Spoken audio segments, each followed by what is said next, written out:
quiz today. Hopefully, hopefully you guys felt pretty good about the exam on Friday. And, I'll be getting those graded towards the end of this week.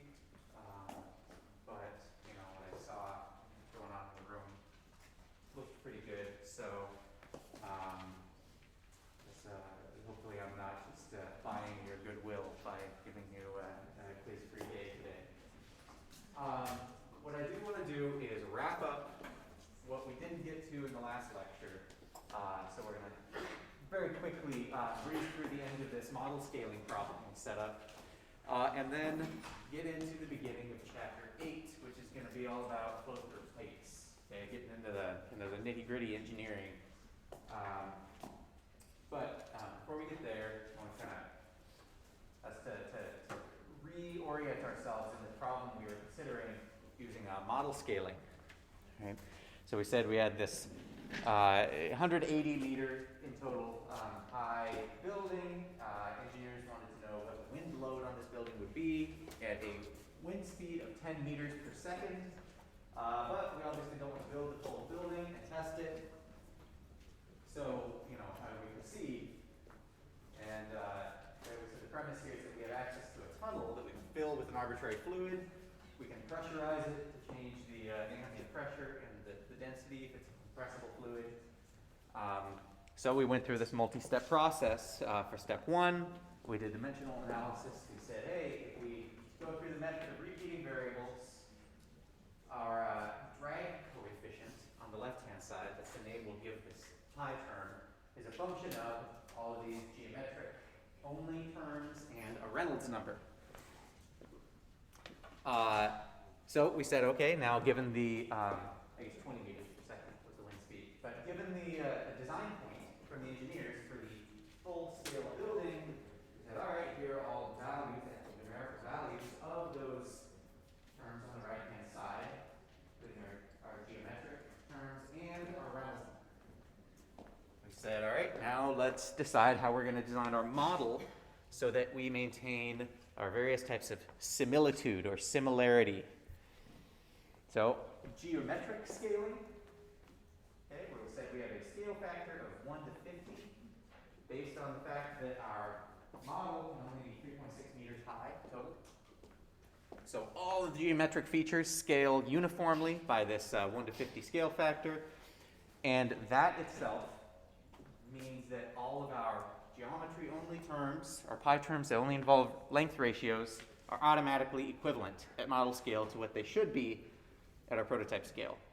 So geometric similarity, done. Next was tweaking the model test conditions to maintain dynamic similarity. This means matching all of the remaining pi terms on the right-hand side. So here's where we use that Reynolds number, right? All of our geometry-only terms are satisfied. We have that Reynolds number left to satisfy, and at full scale, it's 27.5 million. So we need it to be the same at model scale. Meaning we need to find a velocity, density, and viscosity at model scale that will give us this Reynolds number. We said, okay, well, we've got this flow facility that we hypothesized can be filled with different fluids, pressurized, run at different speeds. And so we said, let's look at a few different design choices for our experiment. Air at atmospheric pressure, right? To get a Reynolds number at 27 million, that means we have to run it at a kilometer per second. Okay? Probably not going to happen. If we crank up the air pressure to 10 atmospheres, that does is it basically multiplies our density by a factor of 10, according to ideal gas law, without modifying the viscosity, and that dials down our velocity by a factor of 10 to get the same Reynolds number. So now we're looking at 100 meters per second. That's a lot more realistic. If we were to fill it with water, we're looking at 77 meters per second. That's slower, but with a much, much higher density fluid. It's really tough to find a flow facility that can move water that quickly. And if we were to, like I said, go full Kanye, scream YOLO, and fill it with gasoline, 1 meters per second, which is a bad idea for a whole lot of reasons. So from this selection, right, this is an exercise that I did a lot as an undergrad using various weird choices of fluid to see what kind of properties or what sort of test conditions would be required to hit similarity, right? What if you were to test it using a tunnel filled with mayonnaise, you know, in moon gravity or something. But from this selection here, I would say any one of these would get you the result you need, but it's this pressurized air that's probably going to be the easiest, the most realistic.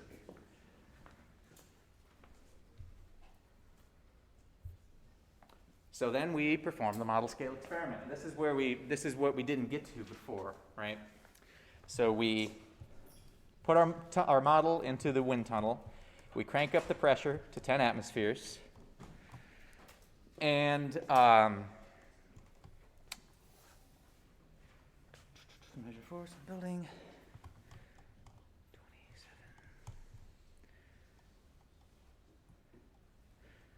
27. All right. So, so we've got here, I've got an estimated 27 kilonewtons, right, to the measured force.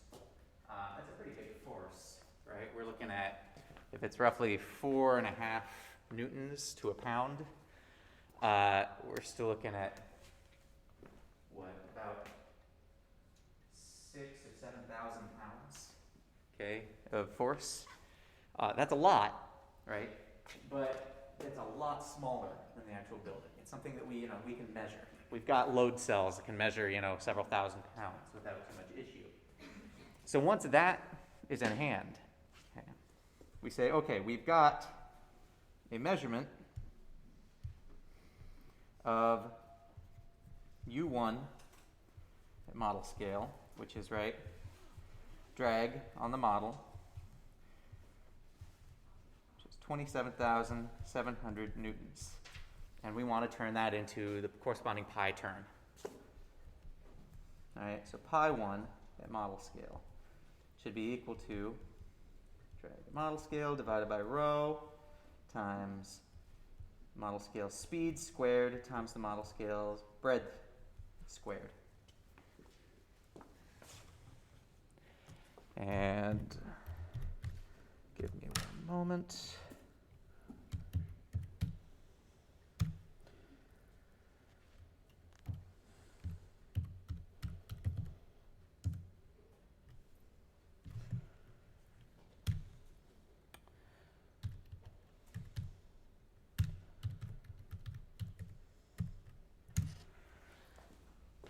And this should, I believe, give us a value of roughly 1.41.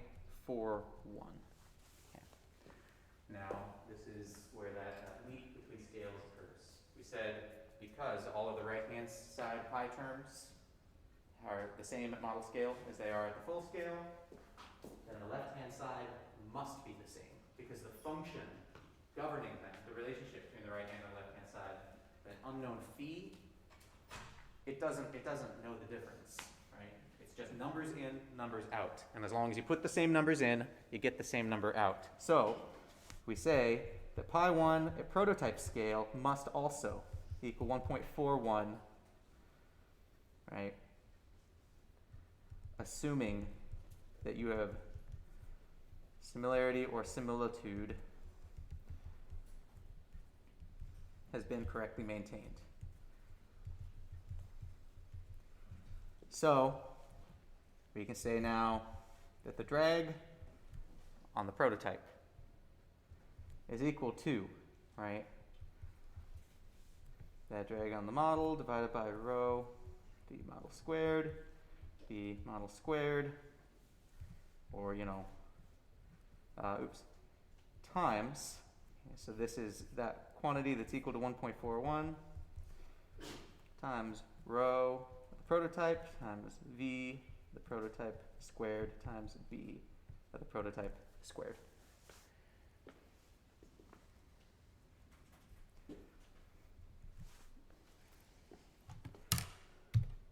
So let me crunch that number real quick. 5.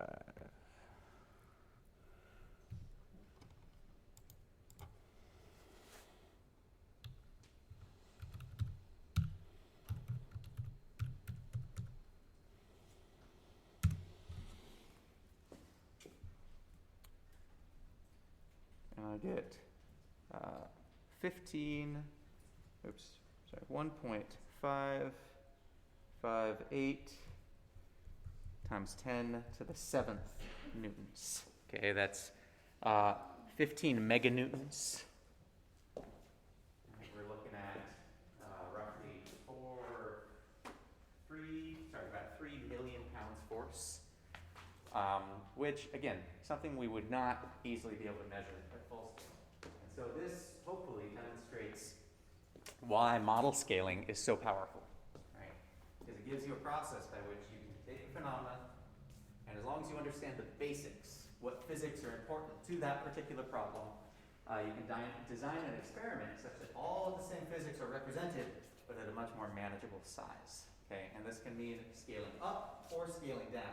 This is an example of scaling down. I had mentioned before models used to study like insect flight, where they build big robotic flies and fly them through vats of mineral oil. All right. Once again, that has to do entirely with maintaining similitude by picking the fluid and the experimental conditions under which you perform that model test. So, any questions before we conclude this and start talking about pipe flow?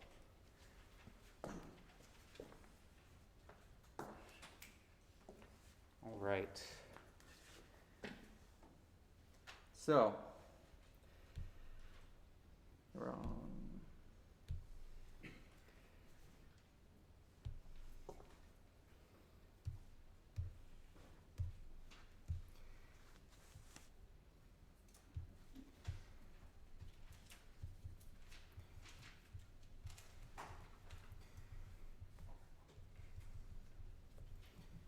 Okay, so today is about understanding some of the basics of pipe flow. We're not going to get it really into the weeds quite yet, but we're going to set up a few of the important aspects that we're going to explore further in the next 2 weeks.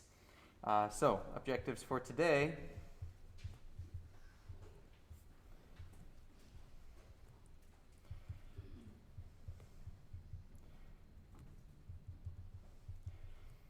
Differentiate known as laminar and turbulent flows.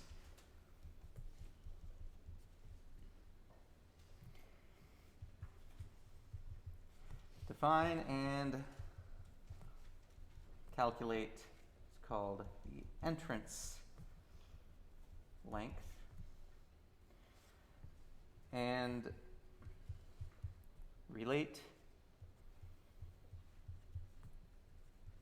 pressure drop to shear stress. So, give you guys a second to finish copying those down. So, pipe flow in general, right? It seems like a pretty, basic concept, right? You take a tube and you push fluid through it, and it seems a lot less complex than a lot of the things we've been talking about so far. And in many ways it is, but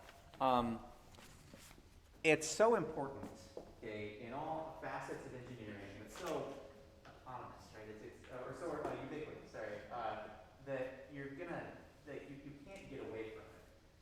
At the same time, it is complex enough that we still require the development of special tools to be able to handle sort of engineering calculations for flow-through pipes. Right? We saw, 2 weeks ago that you can do the Navier-Stokes equations for really simple flows. One of the ones that I set up, we didn't solve it all the way through, was flow through a circular pipe, right? Great. But that's only allowed, or that's only a solvable problem under the very restrictive assumptions of steady, fully developed, smooth walls and laminar flow, as we'll call it, which in general are not true in more realistic engineering systems. So our ability to analyze even flow through circular pipes is compromised by the complexities of the Navier-Stokes equations. So we're generally not going to rely on those. We're going to employ a mix of theory. Okay, we'll do a couple of basic free body diagrams to find balances in forces, and empirical sort of model scaling, okay, dimensional analysis. And through the combination of these two, we'll develop a toolbox that we can use to do things like calculate the amount of pressure drop between 2 points along the pipe, or the power necessary to drive fluid at a desired flow rate through a piping system that includes, fittings, bends, branches, etc. And then these can be built up further, these tools, to look at things like systems of pipes, which gives way to, sort of cardiovascular fluid dynamics, where you start to look at veins and arteries and the capillary system as a series of branching pipes, or even sort of like citywide water distribution networks, which get incredibly complex. So first, okay, and we'll jump back to the notes in just a second. I want to clear up a couple of concepts. Let's define what we mean when we talk about pipe flow. Pipe flow is defined by two things. One is that the container through which, or the container through which the flow is occurring has got to be round. Okay? If it's not round, we call it a duct. And we can use some of the theory we developed for pipe flow to study duct flow, but we'll talk about that in a little bit. But for this entire chapter, we're going to assume that all of the pipes are circular in cross-section. The other thing is that pipe flow is completely filled with fluid. And the reason for that is that we assume pipe flow is driven by pressure. Okay? That pressure at one end of the pipe is greater than pressure at the other end of the pipe. And it's that pressure gradient that pushes the fluid through. Okay? If you have a partially filled pipe, the idea is that over here, where it's filled with air, the pressure is uniform, right? The pressure is the same everywhere, so you cannot sustain a pressure gradient. That means open channel flows have to be tipped downhill in order for flow to be moved through them. And that's why in civil engineering, grading is so important. Okay? Whereas for pipe flow, you can rely upon pressure as well as gravity to move flow where it needs to go. So we are looking at round, fully filled pipes. Now let me exit out of here and jump back to, okay.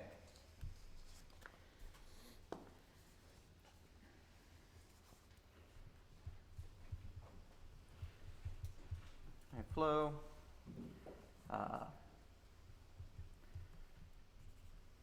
Defined by round cross section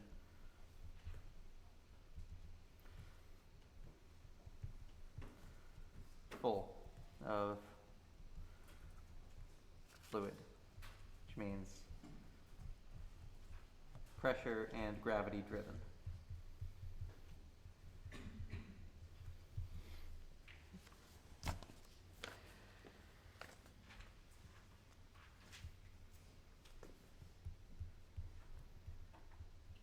So laminar versus turbulent flow. You've probably heard these terms before in some sense, right? They're thrown around a lot to describe a lot of different things. But in general, okay, the difference can be described as this. Let's say we've got, for pipe flow in particular, let's say we've got a pipe, and got X, we've got Y, and we have flow coming in the end on the left here. And let's say we put a velocity probe right here at point A. And over time, we plot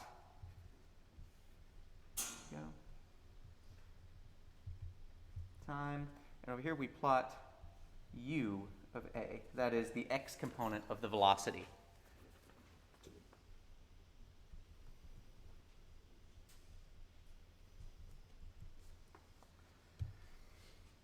Laminar flow is that where occurs at fairly low flow speeds or flow rates. And what that will look like is a completely flat line.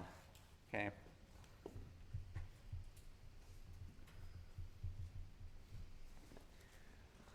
And what's happening in laminar flow is that the flow is moving only in the x direction. Okay.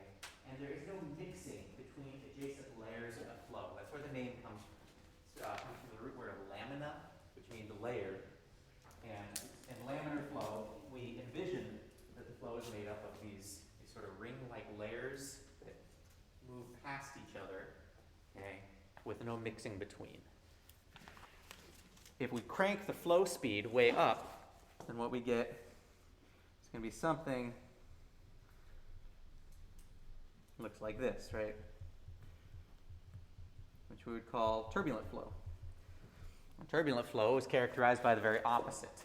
There's lots of mixing. So there's still flow in the x direction, but superimposed on that are fluctuations in the x, the y, and the z direction. So it's zipping around in 3 dimensions.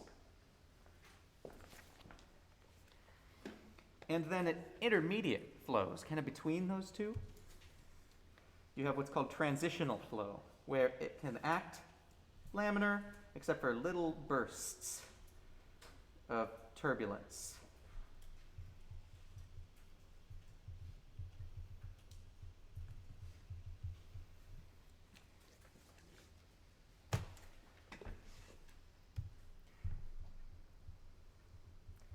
So laminar,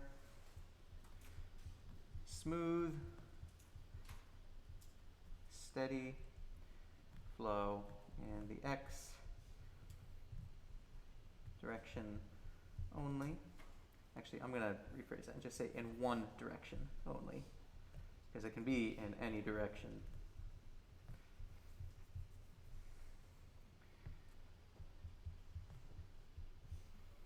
Turbulent is mean flow in one direction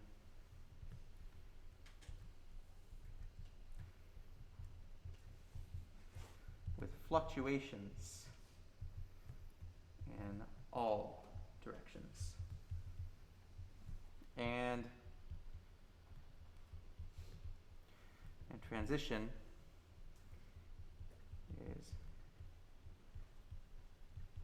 is intermediate and intermittent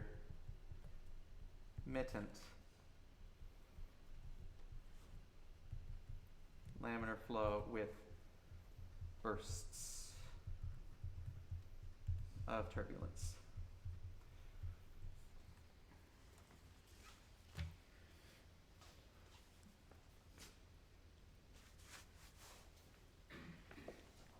So to better appreciate what this looks like, I want to jump back over to some slides. And these slides will be shared online as well.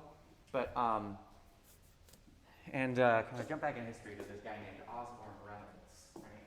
No coincidence that his name was given to one of our favorite pi terms. But what Reynolds did was he designed this tube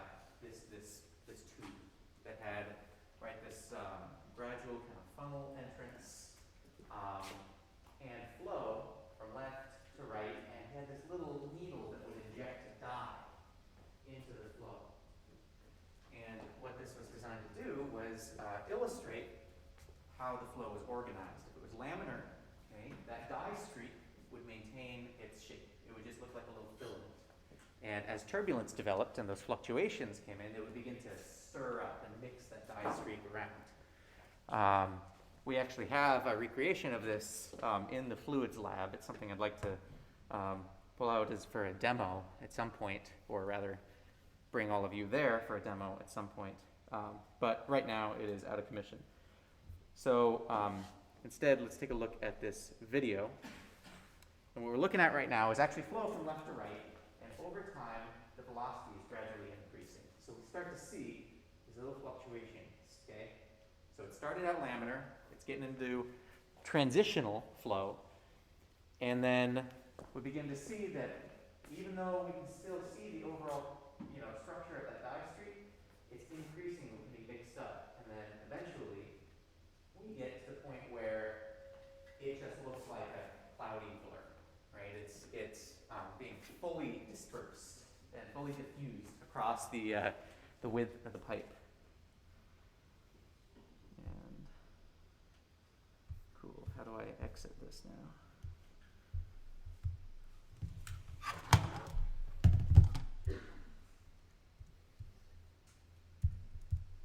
There we go.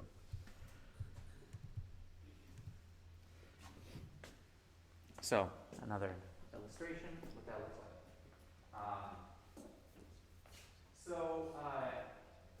The thing is, the way that we described this was as the flow rate or the velocity increases. But what does it mean to have a low flow rate or a high flow rate? Okay, those are going to be very context dependent. Okay, a high flow rate through a pipe that's the diameter of your finger is generally not going to be this, the same flow rate as we consider a high flow rate through a pipe with a diameter of 1 meter. So we need a way of making the scale independent, and that's where the name of this Reynolds guy comes in. So if we did a dimensional analysis, we're not going to actually go through the full process of that right now, but if we did a full dimensional analysis, we would come out with a dominant pi term that is the Reynolds number. So we use the Reynolds number. Oops. So the flow regime, that's what we mean, what we're referring to by laminar, turbulent, transitional.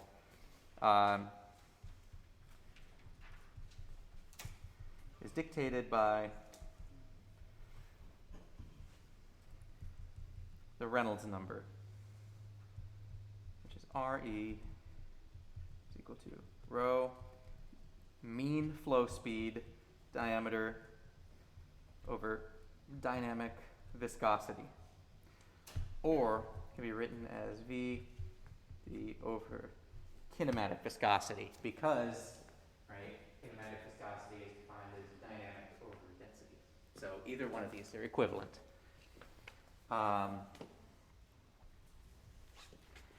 And the general rule is,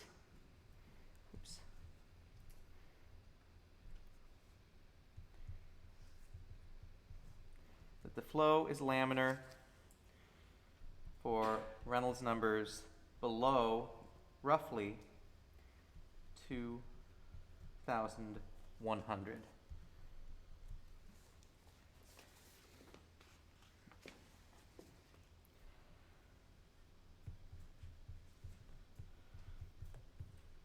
It's generally transitional for Reynolds numbers that are between 2,100 and about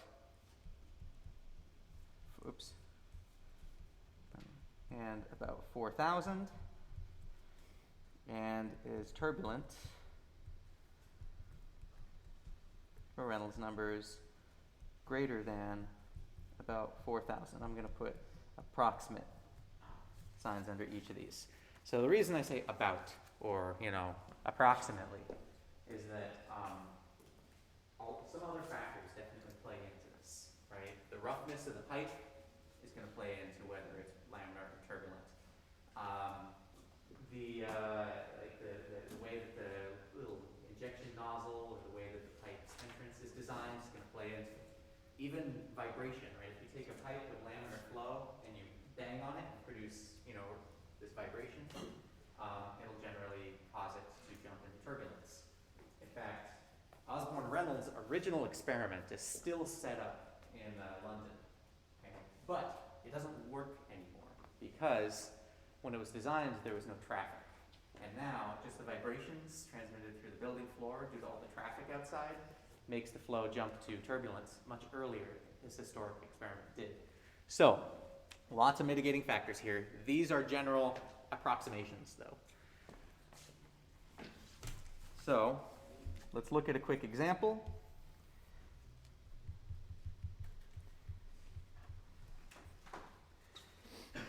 I want to consider a mixing device. So we've got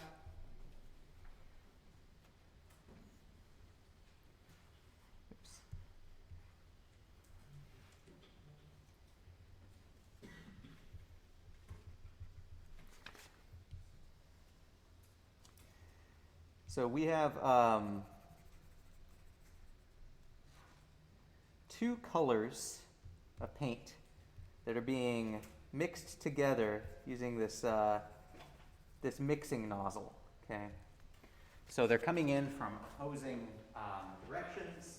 They're separated by this splitter, and then they converge together in this shared pipe.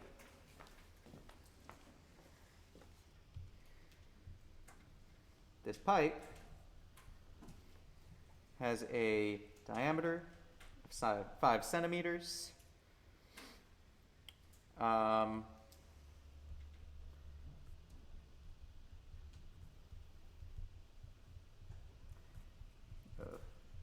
Paint with a densities of, they have the same density, 824 kilograms per cubic meter, a dynamic viscosity of 1.12 Newton second per meter squared. Okay, that's 1,000 times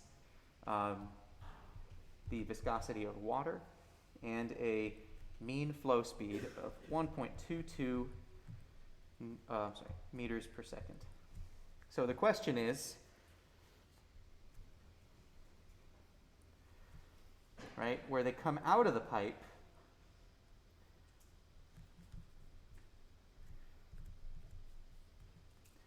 is the flow going to remain as two distinct streams, or is it going to be mixed up in green? And so really what we're asking is, will the flow stay nicely organized so that these layers don't mix, or is turbulence going to take over and these fluctuations are going to cause diffusion of the colors so it becomes fully mixed where it comes out the end?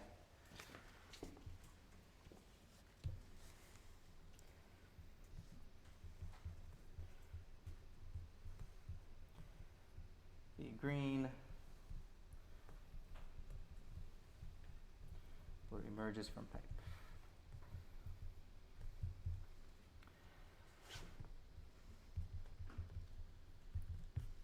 So first, we calculate the Reynolds number. Well, not even first. That's really the only step we have to do here. Calculate the Reynolds number. Rho the diameter over dynamic viscosity. So we're looking at, right, 824 kilograms per meter cubed, 1.22 meters per second times 0.05 meter diameter, all over 1.12 Newton second per meter squared. And we should end up with a Reynolds number of 45. So based on those general rules, right, those where we say Reynolds number differentiates different flow regimes, this is squarely in laminar flow territory. Okay, it's well below that 2100 cutoff. So, well below 2100 means we're dealing with laminar flow, and therefore no mixing. What would happen if we added paint thinner to the paint so that instead of 1,000 times as viscous as water, it was only 10 times as viscous as water? So if we reduced its viscosity by a factor of 1,000, or sorry, of 100.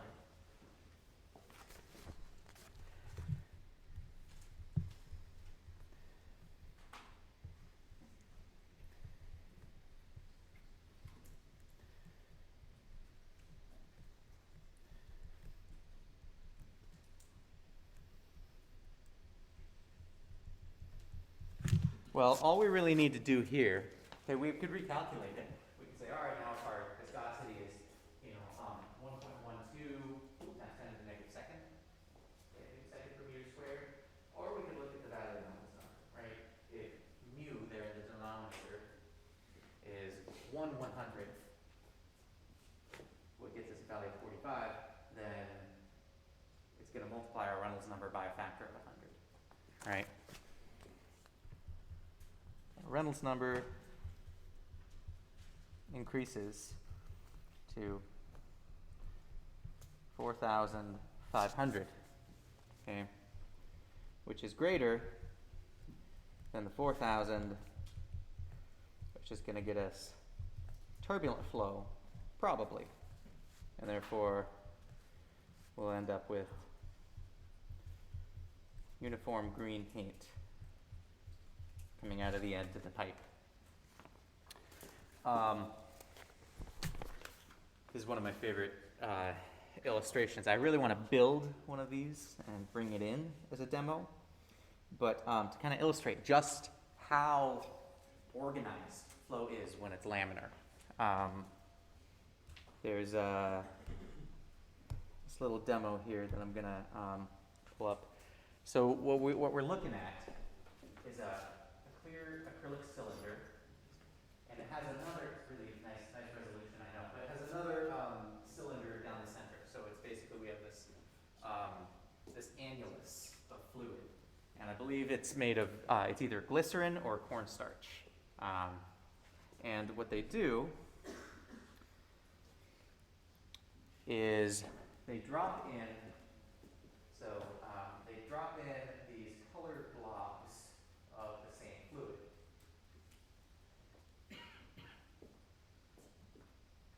So there'll be a red one, a green one, and I believe a blue one that are injected in there between the inner and outer walls. And it doesn't really matter where they're placed. Green. And they're made up, as I said, of the same fluid as this, trying so that there's very little, there's no density, okay, or there's no buoyancy, there's no density variation. And then there goes the blue. Okay, and what they're going to do is that center cylinder is actually mounted on a bearing and has a crank on top, so they're going to rotate it around. Now, the outer surface that we're looking at, no slip condition. The inside surface also has a no slip condition. So as they do that, it's going to apparently, right, it's going to drag the fluid around, and it's apparently going to mix up these colors into a complete mess, right? Now when they're doing this, the characteristic flow speed that they're creating inside results in a Reynolds number that's somewhere in the range of like 1 to 10. Okay, so it's very small, which means that the flow is laminar. So after they rotate it around, I forget how many times exactly, they're going to then change and reverse and crank it back the same number of times. And what's going to happen is that, right, all of those layers of fluid that got dragged past one another in this nice organized way are now going to be reversed. And we're going to actually see that the original 3 blobs of color, I think it's one more full rotation to get there. Those original 3 blobs of color actually remain in almost their original formulation. Okay. So if any of you have ever, like, if you guys browse and watch, and you watch like Smarter Every Day or Veritasium, right? These videos. Destin from Smarter Every Day does a really good video on this exact experiment with much better camera equipment. And actually, he and the guy from Veritasium have a little bit of a rivalry going on with their flow types. So I recommend watching each of these videos. They're pretty entertaining. Smarter Every Day is a big fan of laminar flow, the organization that it promotes, whereas Veritasium is real into the turbulent flow. So they've been sniping at each other via YouTube on this very topic. So like I said, slides will go up. You can check these videos out sort of at your convenience.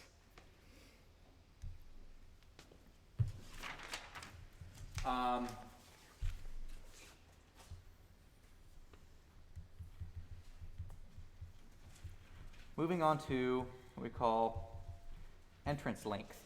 So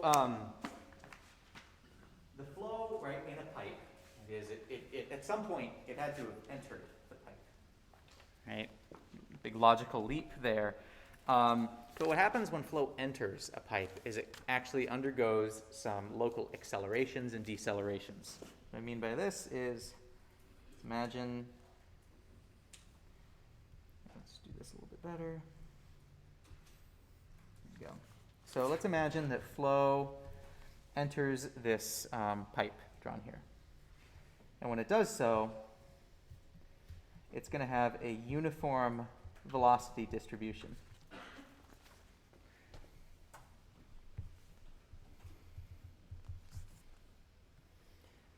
Actually, let's just number this. Let's keep this less cluttered. Let's number this 0.1. And as it goes along the along the pipe, what's going to happen is we have this non-slip condition at the two walls, right? And that's going to begin to slow down the flow near the walls.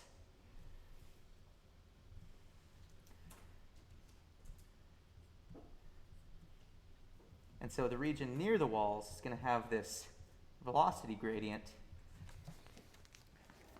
which we call a boundary layer, where it's being dragged down by the friction against the wall itself. And in turn, right, a slower moving flow here is going to exert a shear stress on the flow next to it. And so as the flow moves along, it's going to continue to drag down the flow kind of at the center of the pipe. So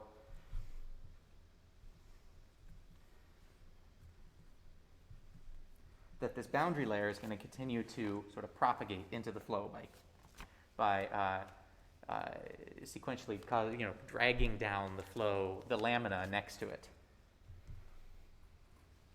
And so we're going to have this growth of this boundary layer region.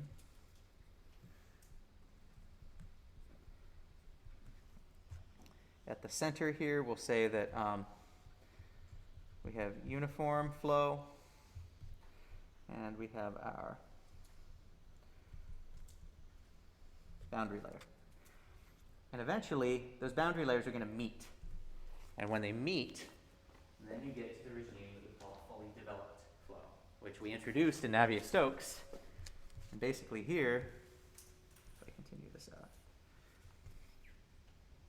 at this point, we don't have any region of uniform flow. And as we go in as we continue down the pipe, the flow is no longer changing because now those shear stresses are in equilibrium.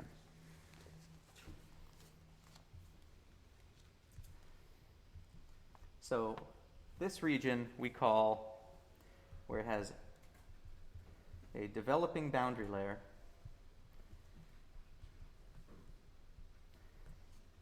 we call this the entrance length.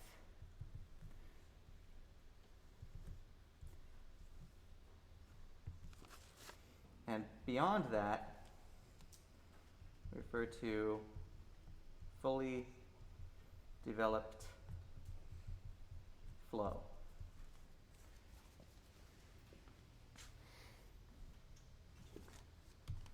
So at the entrance length here, in the entrance length, du dx is not equal to 0. Basically, the flow near the walls is being decelerated, and because conservation of mass kicks in, that extra flow has to get sort of shunted towards the center. So the flow at the center is actually going to accelerate. So you have these changing, these actual accelerations, right? The flow's changing speed. And in the fully developed region, du dx is equal to 0. Okay.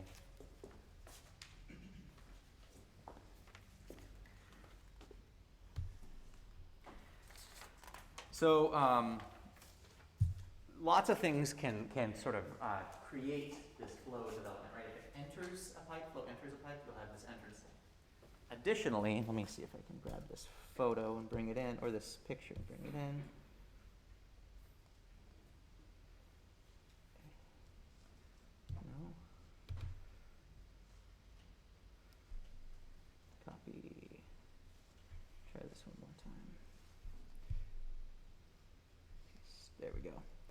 So beyond like just flow entering, things like fittings or bends in the pipe will generally throw the flow out of equilibrium as well, right? So you can have flow that comes in, here's your entrance length, it's now fully developed from here until point 3.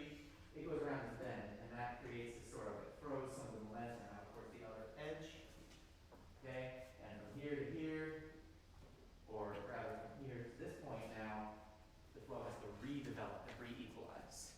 And so you have a new entrance length. Entrance lengths are really hard to predict exactly. Okay, what we've done is instead, sort of the fluids community, we say we've done a lot of experiments. Okay, and we have some empirical correlations that tell us approximately how long entrance lengths are. So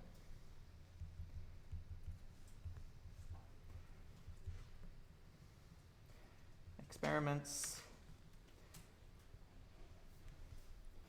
show that the entrance length to the diameter of the pipe, okay, that ratio, which is, right, dimensionless, is approximately equal to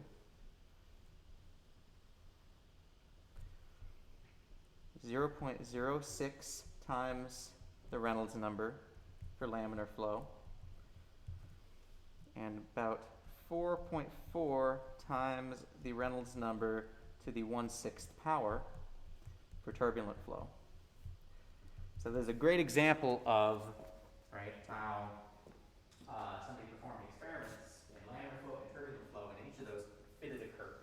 So experimental correlation, right? Live in the flesh.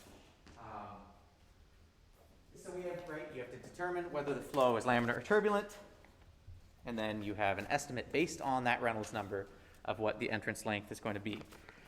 It is worth noting that in engineering, like in pipe flows,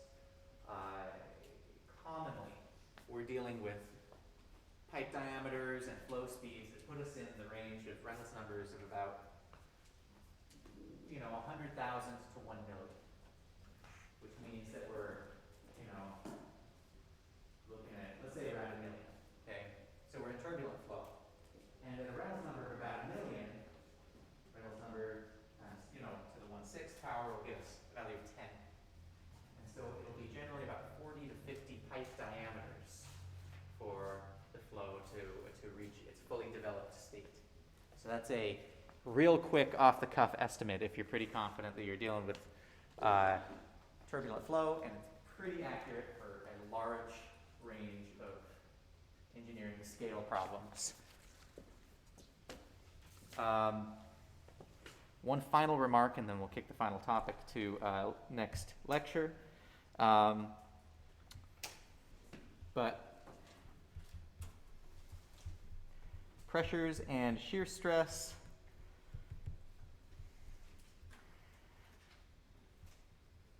If we're dealing with flow that is developing still, okay, so we've got our boundary layers. We have our totally uniform flow over here.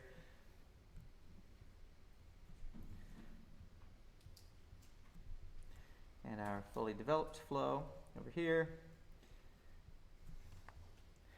We're going to assume that our flow is being pushed from left to right by a pressure gradient. That is, that the pressure is decreasing in the direction of flow. That's what provides that motivation, okay? That net force that pushes the fluid through. And if we were to plot the pressure in the direction of flow, okay, we'll concentrate first on where the flow is fully developed. Here, we're going to assume, and we'll talk about this more in the next lecture, that the only thing that the pressure is fighting against, basically in a Newtonian sense, its equilibrium is against the friction that's developed against the walls of the pipe. Okay, so we'll say that that pressure gradient is going to be constant.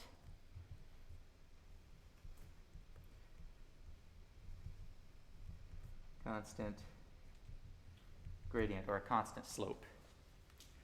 However, in the region where the flow is fully developed, or is still developing, okay, that F equals ma on a given fluid particle, is there's still going to be friction, but there's also going to be local accelerations, right? Near the wall, you have the flow decelerating. At the center of the pipe, the flow is accelerating to make up for that extra, or that flow rate deficit near the wall. And so instead of it being this continuous and straight line, it's actually going to have a higher rate of, right, a larger pressure gradient. I want to draw this a little more correctly. There we go.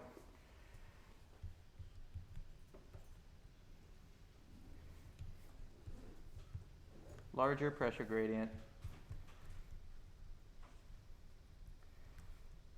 due to local flow acceleration. Okay. We'll pick this back up on Wednesday. Sorry, I went 2 minutes over there. Yeah, we'll pick this back up on Wednesday. Until then, have a good one.